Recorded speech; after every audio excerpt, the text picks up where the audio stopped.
င်္ဂလာပါမိတ်ဆွေတို့ရေအခုကျွန်တော်ပြောပြမှာကတော့ဒီအိမ်ဒီမှာဘန်ကဖြစ်သွားခဲ့တည်ရှိတော့ကျွန်တော်အသားနိုင်ဆုံးဘယ်လိုပြင်မလဲဆိုရဲဒီအကြောင်းအရာလေးပဲဖြစ်ပါတယ်အဲ့တော့ဟုတ်ပြီအဲ့တော့ဒီမှာဆိုလို့ရှိရင်ဒါ6ကျိုးပေါ့ဒီမှာဆိုလို့ရှိရင်ကျွန်တော်တို့6ကျိုးနဲ့4 6ကျိုးအဲ့တော့6ကျိုးကပါတယ်လေဆိုလို့ရှိရင်တကျိုးကဒီတကျိုးကပါလေဆိုလို့ရှိရင်ကျွန်တော် line နဲ့ထွေထည့်ဟာကျွန်တော်တို့တစအုပ်ကျွေးမယ်ပုံက line ထားလိုက်အဲ့ကောင် line ကိုကျွေးမယ်အဲ့တော့ဟုတ်ပြီအဲ့တော့ဒီကောင်ကနှစ်စအားပါလေဆိုလို့ရှိရင်ကျွန်တော်တို့ဒီနှစ်စအားcapacitor တိုက်ရိုက်ကျွေးတယ်နှစ်စနော်နှစ်စ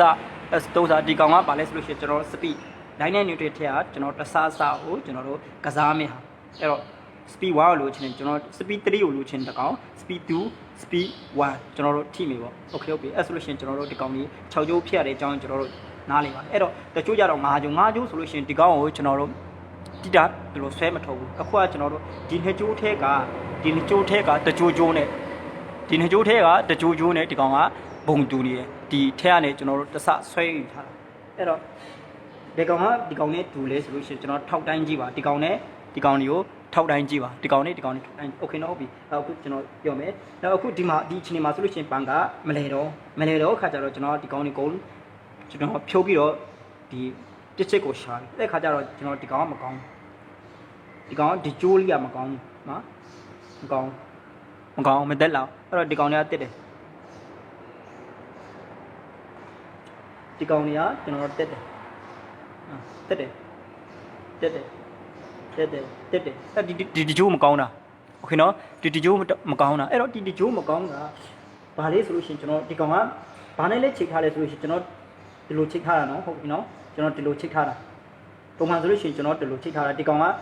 3ခုနဲ့ကစားတာဒီကောင်ကတိုက်ရိုက်ဒီကောင်က capacitor နှစ်စအဲ့တော့အဲ့လိုဆိုလို့ရှိရင်ကျွန်တော်ဒီကောင်ကိုဖြုတ်လို့ရတယ်ကျွန်တော်ရှေ့မှာပြောပြီးဒီကောင်နှစ်စထည့်နေဒီကောင်လေးအတူတူလိုပဲပြောတယ်အဲ့အတူတူဖြစ်တယ်ဆိုလို့ရှိရင်ကျွန်တော်ဒီလိုပဲကျွေးလိုက်တော့ဘူးပေါ့โอเคနော်ဟုတ်ပြီအဲ့တော့ကျွန်တော်ဒီမှာအဲ့ဒီထည့်ဟာအဲ့ဒီနှစ်စထည့်ဟာဒီကောင်နဲ့တူတာဘယ်ကောင်လဲဆိုလို့ရှိရင်ကျွန်တော်တို့ရှာမယ်ဒီမှာနော်ဒီတစကိုပဲကျွန်တော်တို့ဂိုင်းလိုက်ဒီတစကိုပဲဂိုင်းလိုက်ဒီမှာတစကိုဂိုင်းအဲ့တော့ဒီမှာဘယ်လောက်တက်လဲဆိုလို့ရှိရင်ကျွန်တော်တို့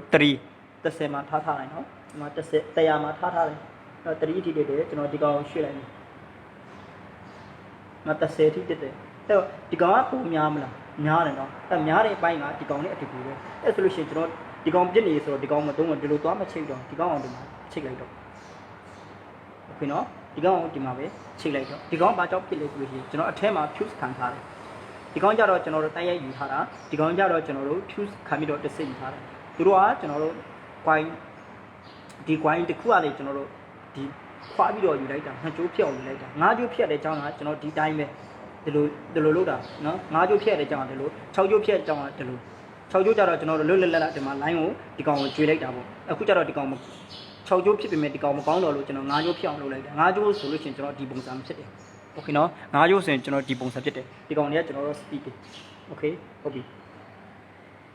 အဲ့ဒါလို့ရှိရင်ကျွန်တော်ဒီကောင်ဘာကြောင့်ဖြစ်လဲပြောပြီးဗာလဲဆိုလို့ရှိရင်အထက်မှာ fuse ရှိတယ်အဲ့ fuse ပြသွားတယ် fuse ပြရတဲ့အကြောင်းအရာကျွန်တော်ဒီကောင်ကဗာလဲကျွန်တော်သုံးရတာများတဲ့ခါကျတော့အထက်မှာကျွန်တော်တို့ဖုန်ကြီးကတ်နေတယ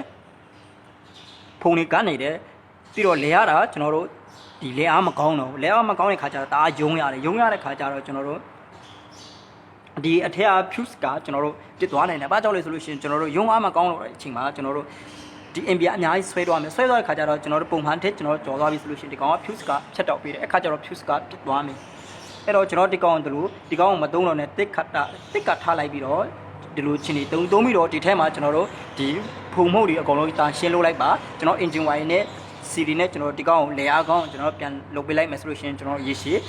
်ခံပါမယ်တကယ်လို့ကျွန်တော် fuse ကိုပြန်ခံချင်တယ်ဆိုလို့ရှိရင်တော့ကျွန်တော်ဒီကြားထဲမှာခံသုံးလိုက်ပါဒီကြားထဲမှာဒီကောင်ဖြုတ်ပြီးတော့ဒီကြားထဲမှာ fuse လေးခံလိုက် fuse ခံတာကျွန်တော်တို့အချင်းချင်းသုံးလို့ရပါတယ်ပြစ်တဲ့ fuse ကိုဖြုတ်လိုက်တကယ်လို့ fuse ခံမှုဆိုလို့ရှိရင်ဒီထက်က point ကပြစ်သွားပါမယ်အဲ့တော့ဒါတစ်ခါတုံးဖြစ်ပါတယ်အဲ့ဟုတ်ပြီအဲ့ဒါကိုကျွန်တော်တို့ဒီလိုလုပ်ထားတာကိုတကယ်လေးမလဲကျွန်တော်တို့ကြည့်မယ်โอเคကျွန်တော်ဒီမှာပလတ်ထုတ်လိုက်ပါပြီတော့လဲနေဒါပါပဲအဲ့တကယ်လို့အိမ်ဒီမှာကျွန်တော်တို့ပန်ကားမလေးတော့ဆိုလို့ရှိရင်ကျွန်တော်ဒီနေ့နဲ့စမ်းကြည့်ပါအားလုံးစင်ပြေကြပါစေခင်ဗျာ